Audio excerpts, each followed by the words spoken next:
Olá, quinto ano, boa tarde a todas e todos, tudo bem com vocês? Bora começar mais uma aula, essa aula de correção de exercícios, os exercícios sobre o capítulo que nós trabalhávamos na semana passada, né? Lá do capítulo 13, quando a gente falava da África, né? Um continente de muitos povos, e nós vimos aí que a África é considerado o berço da humanidade, né? E das civilizações. Vimos que era o terceiro maior continente do mundo, que reúne mais de 800 povos diferentes, né? Que falam mais de 2.000 línguas e dialetos, e cada um desses povos tem um tipo de cultura, um tipo de crença, tem as suas tradições próprias. Vimos que é um continente com muita diversidade, né? E por possuir justamente essa enorme diversidade, ao longo da história, muitos conhecimentos foram desenvolvidos pelos africanos, né? Muito do que nós temos hoje no mundo surgiu da África, né? E esses saberes, né? Esses conhecimentos africanos, eles influenciaram a cultura, né? A política, a ciência, a tecnologia, o modo de vida de várias regiões do mundo, inclusive do Brasil, né? Muitas coisas que nós temos no Brasil aqui são aí, foram herdadas, né? São características dessa diversidade africana, tá bom? E essas influências, claro, né, desse continente, elas se espalharam pelo mundo, por diversos lugares do mundo, e são utilizadas aí pelas pessoas até hoje, né, no dia a dia, né, até os dias de hoje. E nesse contexto, nós falamos um pouquinho da civilização dos Iorubás. Estão lembrados? Iorubás, né? A sociedade Iorubá formada por aldeias, vilas e cidades, né? Que se organizavam aí em reinos, né? Eles tinham dois reinos muito importantes, né? Um chamado Oió e o outro Ifé. Não é verdade? Falei com vocês que os Iorubás também, a família era a base de toda a sociedade, né? E a família que tinha a responsabilidade por construir e preservar as tradições e as memórias do passado, né? Que eram transmitidas aí de geração em geração, tá? E aí os membros de uma família, eles costumavam morar todos no mesmo local, né? No mesmo, como se fosse um quarteirão, no mesmo, como se fosse um bairro, né? E eles compartilhavam dessas práticas durante o dia a dia, tá? Falei também um pouquinho, né, que o governo dos Iorubás, né, eles eram um governo muito ligado a crenças religiosas, né? Então, os primeiros reis dos Iorubás, eles eram cultuados como se fossem deuses, tá? Então, os reis Iorubás, eles, né, o povo, eles cultuam esses reis como se fossem deuses, tá bom? E deixa eu ver o que mais que eu posso lembrar aqui para vocês, tá? Tanto que é um interessante, esses reis, por exemplo, dos Iorubás, tudo que eles faziam, todas as coisas do dia a dia, assim, como beber um copo d'água, comer, dormir, para as pessoas aquilo era sagrado, né? Então, olha, aquilo é um Deus, está bebendo um copo d'água aqui, né? Um Deus que está dormindo aqui na nossa aldeia, tá? E esses governantes, esses reis, né, eles que acabavam estabelecendo as regras, a organização da vida comunitária, eles que dividiam as tarefas, tá, entre a população dos Iorubás. Tá bom? Falei também de uma questão da crença religiosa também, né, dos Iorubás, que está relacionada, né, à divindade da religiosidade iorubá. Eles eram conhecidos como orixás, né? E esses orixás apresentavam sentimentos comuns aos humanos, aí, como amor, tristeza, raiva.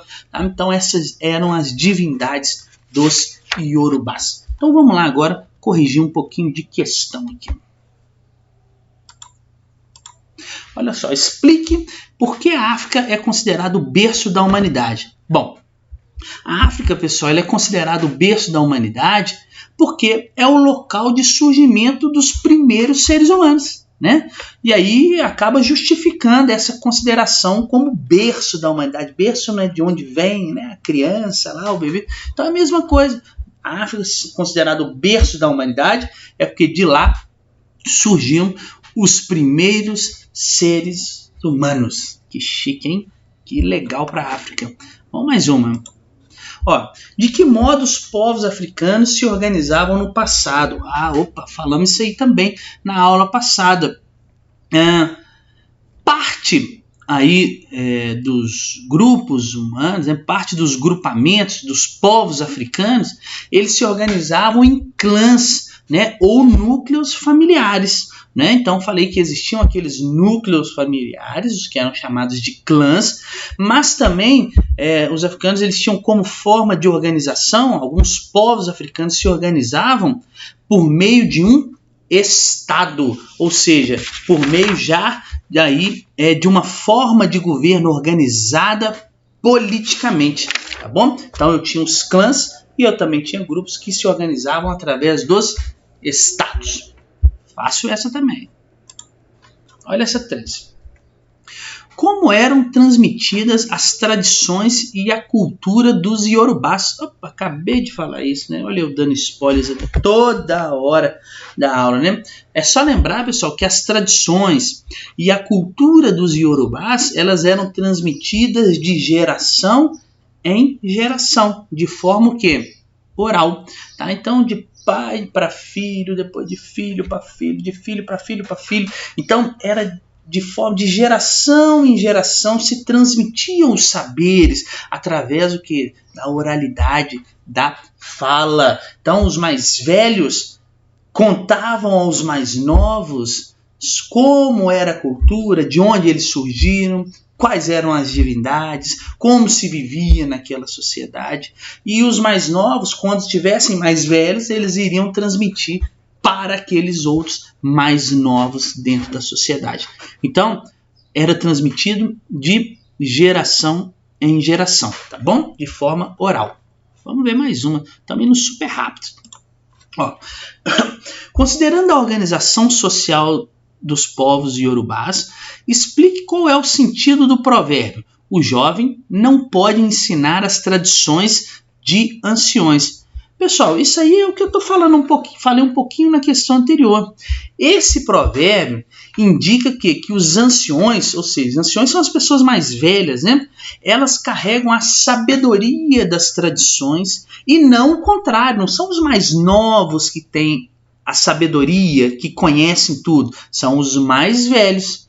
E aí, portanto, para a cultura iorubá, não eram os mais jovens, mas sim as pessoas mais velhas, as responsáveis por ensinar as tradições. Tá bom? Então, é lembrar aquela coisa, já que a tradição é passada de geração em geração, quem tem, então, esse conhecimento? Os anciões, ou seja, as pessoas mais velhas que carregam a sabedoria das tradições, e não os jovens. Os jovens vão aprender, né? E aí, nessa cultura iorubá, então, as pessoas mais velhas que eram responsáveis por ensinar as tradições para as pessoas mais novas. Mais uma. Olha aí. Com o passar do tempo, no entanto, essa cultura e todo o conhecimento que existe nela podem deixar de existir. Então está falando que toda essa cultura, toda essa crença, toda essa diversidade do povo iorubá pode acabar deixando de existir, pode desaparecer, é verdade. E olha só, por que é importante evitar que isso aconteça? Por que a gente deve evitar, então, que toda essa cultura, essa diversidade, né, esse conhecimento do povo iorubá, a gente deve evitar que ele desapareça, que ele suma? E aí a gente pode pensar que é preciso cuidar para que a tradição, né, vamos dizer, de transmissão oral não desapareça, tendo em vista aí que sua perda, se caso ela desaparecer, poderia representar também a perda de boa parte, acreditem, da história desse povo, né? Ou desses povos. Então, a gente tem que manter, tem que tentar evitar, né, que isso aconteça, manter as tradições para que a própria história desse povo, dos Yorubás, por exemplo, ela não se perca, ela não suma aí durante os tempos, tá? É muito importante a história de um povo, não é verdade? Para quem estuda, para a gente é importante. Imagina para aquele povo. A história deles é extremamente importante, não é verdade? Vamos lá, mais uma. Olha, 4. Como os reis eram vistos pela sociedade iorubá? Oh, meu Deus, eu já dei essa resposta. Que perigo, hein?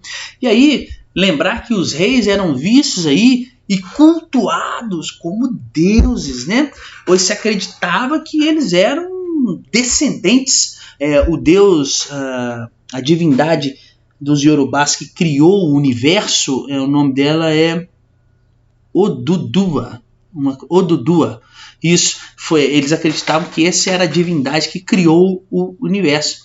E os Yorubás pensam, né, que os reis deles são descendentes desse criador do universo e que eles tinham poderes divinos, que até as suas ações cotidianas aí de tomar um banho, de comer alguma coisa, eram consideradas sagradas. Eu fico pensando, já pensou?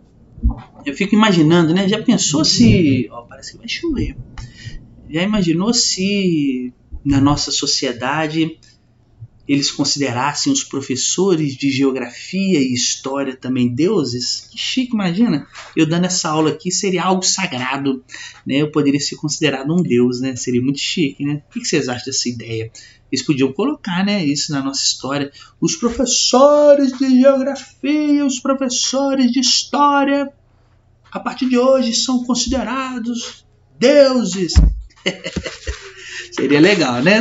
Mas vamos lá, vamos seguir a nossa brincadeira aqui com mais uma questão. Olha lá. Leia o texto a seguir para responder as perguntas. Para muitos, a África ainda é um mistério. Ou, pior ainda, quando aparece nos noticiários, é como palco de terríveis guerras civis, epidemias pavorosas ou de países muito próximos da barbárie, onde a civilização parece não existir. Isso é o que está falando que geralmente aparece aí nos noticiários ou que as pessoas pensam sobre a África, né? Mas aí vamos continuar. Mas a África é bem mais do que isso. Na verdade, não existe apenas uma África, mas incontáveis, ricas em histórias e tradições. Então, não quer dizer que tem um monte de África, né? Quer dizer que a África como continente é como se existisse lá dentro várias outras Áfricas, né? De tamanha diversidade, tamanhas são as histórias, as tradições, as culturas, os costumes que existem ali dentro, tá? Então vamos ver. Crie hipóteses que possam explicar por que a África ainda é considerada um mistério por muitas pessoas. Bom, a gente pode imaginar aí algumas coisas que nós falamos lá no início da nossa primeira aula sobre esse assunto, né? A falta de conhecimento sobre a África pode ser uma das causas aí para que o continente seja um mistério para algumas pessoas.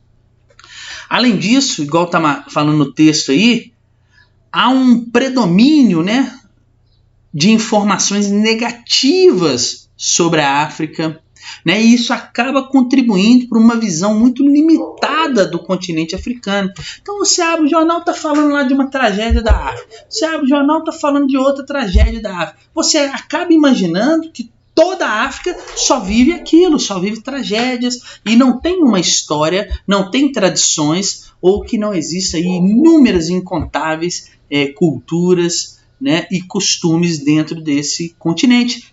Então, a falta de conhecimento, junto com o predomínio de informações negativas, isso aí, na minha opinião, explicam aí bem os fatores, outro trovão, explicam os fatores aí para que a África seja vista sempre de forma muito negativa por todas as pessoas, né?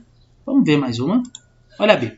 De acordo com o texto, que visão sobre a África é mostrada nos noticiários? Bom, a visão é que a África é um continente onde só há guerras, epidemias, né? Países próximos à barbárie, onde a civilização não parece existir. Quer ver? Vou voltar no texto aqui, ó. Olha aqui, olha. Aparece nos noticiários como palco de terríveis guerras civis, epidemias pavorosas ou de países muito próximos à barbárie, onde a civilização parece não existir. Então, de acordo com o texto, isso que geralmente aparece nos noticiários, né, na TV, no jornal, aí, no rádio, para a gente sobre a África. Nossa, ainda bem que nós vimos que não é bem assim, né? Vamos lá. Com um colega, claro que não dá para fazer seguir, né? Pesquise uma curiosidade sobre a África que confirme o trecho. Não existe apenas uma África, mas incontáveis. Procure algo diferente do que costuma ser mostrado nos noticiários e registre nas linhas a seguir. Em seguida, compartilhe com a turma o que vocês descobriram. Então, como essa não tem como responder aqui, né? Eu tenho certeza que vocês pesquisaram. Eu quero que vocês deixem nos comentários aqui, coloque o seu nome completinho, se não tiver, e me fala aí uma curiosidade que você achou sobre a África. Tô doido para saber. Tomara que vocês tenham pesquisado muitas coisas legais sobre esse continente, tá bom? Não deixe de colocar no comentário aí, hein? Vou ler todos. Então tá. Tchau para vocês. Até semana que vem. Espero que vocês tenham gostado. Obrigado. Valeu.